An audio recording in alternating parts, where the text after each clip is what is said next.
Hello guys, meron naman tayong panibagong video ngayon. Siyempre, tungkol sa mga pabango ulit. So ayan, nabudol na naman tayo. So, taran! Okay, so actually itong pabango nabili ko, medyo mura lang to. Okay, so tinry ko lang kasi ang sabi sa akin, parang imitation siya or clone siya ng mga luxury na brand. So, i-add natin siya sa collection natin. Pero syempre, titingnan natin kung okay ba talaga itong nabili ko. So, ito yung mga laman niya. Oh. Ito guys. Ito yung isang nabili ko. Okay, ano to eh? Yung Mad Parfumeur. Ano to? Mad Parfumeur. Okay, so mamaya search ko sa Google kung paano to i-pronounce. So, yun. Okay, so actually, ano lang siya, mura lang siya, kasi CNY dito, so Chinese New Year. Nasa 39 siya, tapos kapag isang bote, tapos kapag bumili ka ng pangalawang bote, additional ka na ng $5. So, ang mura lang niya. O, diba? So, nakadalawang bote ako. Okay, pero may mga freebies ako. So, binigyan pa ako ng mga ampaw na ano, na lagayan. Yung pula, tatlo. O, yun o. Okay. So, ito yung resibo. So, gusto ko siya itry kasi ano eh, ang mura eh. So, sabi nila long lasting. So, clone daw siya ng mga luxury brand na pabango. So, yung resibo. Okay. In fairness, nandito pa yung amoy oh. Okay, so ito yung binigay sa akin freebies, yung mga tester na maliliit. Ang dami, di ba? Okay. Ay! Nalaglag. Wait, so yan siya. Lagyan ko siya dito. Dami niya, guys. Okay. Masyadong generous yung napagbilan ko. Oh, yung doon to sa ano, sa may Jurong East. Doon sa may Gem Mall. So, yun ang dami. So, isa, dalawa. Isa, dalawa, tatlo, apat, lima, anim, pito, walo, siyam, sampu. 11, 12, 13, 14. 14 na tester. Bango. Okay. So, bagong collection na naman.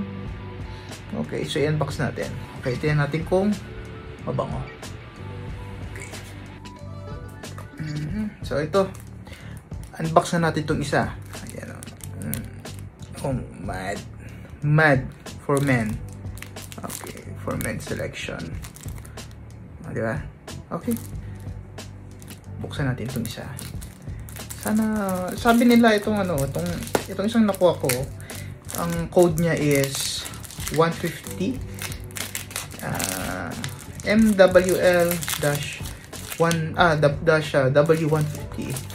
Ang sabi doon parang ano ata to, ito ata yung clone ng Chanel EDP. Okay, ang cute ang box niya. Ayun, ito na. Ayan siya guys.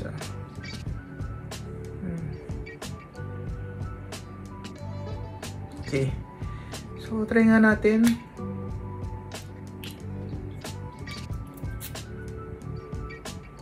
Ang bango niya. Isa pa. Bango. Guys, yung mga nandito sa Singapore kapag ito medyo long lasting talaga, i-review ko to. So kapag tumagal siya at gantong kamura, why not, di ba? So punta kayo ng Jurong dun sa may sa may Gem dun. Bango. Ito yung ano guys, yung ang nakalagay dito is ano ba to? Ang hirap basahin naman. Siguro bumukha akong ewan dito Ano ba to?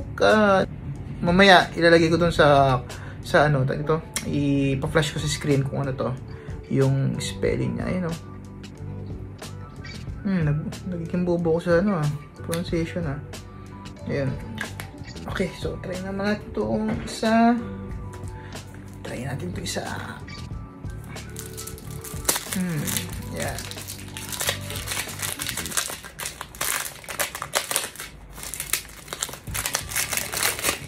sabi naman ng babae, actually binublo niya sa akin huwag daw akong maingay. Kasi tag dito, ayaw nilang malaman na clone to ng mga yung mga luxury brand.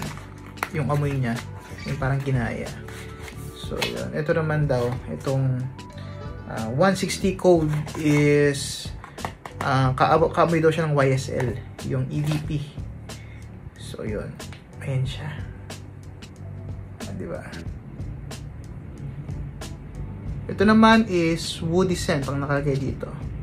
Sige nga, try nga natin.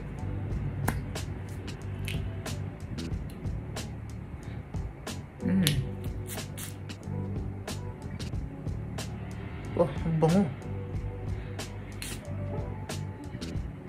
Hindi ko matandaan kasi kung ano yung amoy ng YSL eh. Pero kaya hindi ko siya masabi kung talagang yung gayang-gaya niya ba yung pagka-clone nitong YSL, yung pagka-imitate nito.